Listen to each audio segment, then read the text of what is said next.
Friends, आज मैं आप लोगों को सुनाने जा रही हूँ पति पत्नी का सच्चे प्यार की कहानी। एक आदमी ने एक बहुत ही खूबसूरत लड़की से शादी की। शादी के बाद दोनों की जिंदगी बहुत प्यार से गुजर रही थी। वह उससे बहुत चाहता था और उसकी खूबसूरती की हमेशा तारीफ किया करता था। लेकिन कुछ महीनों के बाद लड़की चर्म रोग से ग्रसित हो गई और धीरे धीरे उसकी खूबसूरती जाने लगी। खुद को इस तरह देख उसके मन में डर सताने लगा कि यदि वह बदसूरत हो गई तो उसका पति उससे नफरत करने लगेगा और वह उसकी नफरत बर्दाश्त नहीं कर पाएगी। इस बीच एक दिन पति को किसी काम से शहर से बाहर जाना पड़ा। काम खत्म कर जब वह घर वापस लौट रहा था, उसका एक्सीडेंट हो गया। एक्सीडेंट में उसने अपनी दोनों आंखें खो दी, लेकिन इसके बावजूद भी उन दोनों की ज़िंदगी सामान्य तरीके से आगे बढ़ती रही। समय गुजरता रहा और अपने चर्म रोग के कारण लड़की ने अपनी खूबसूरती पूरी तरह गंवा दी।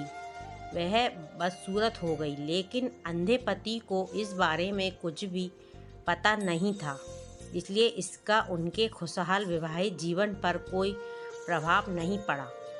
वह उसे उसी तरह प्यार करता रहा। एक दिन उस लड़की की मौत हो गई। पति अब अकेला हो गया था। वह बहुत दुखी था। वह उस शहर को छोड़कर जाना चाहता था। उसने अंतिम संस्कार की सारी क्रियाविधि पूर्ण की और शहर छोड़कर जाने लगा।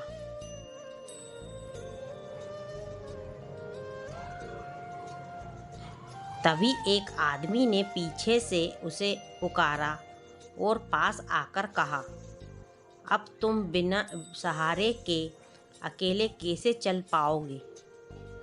इतने साल तो तुम्हारी पत्नी तुम्हारी मदद किया करती थी।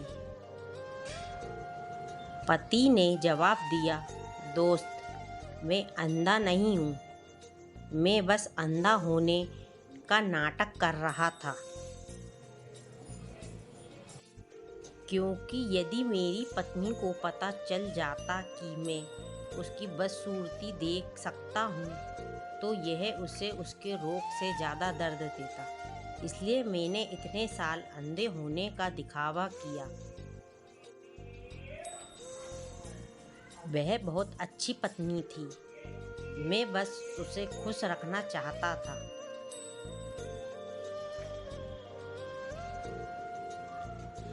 इस कहानी से यह सीख मिलती है कि खुश रहने के लिए हमें भी एक दूसरे की कमियों के प्रति आंखें बंद कर लेनी चाहिए और उन कमियों को नज़रअंदाज कर देना चाहिए।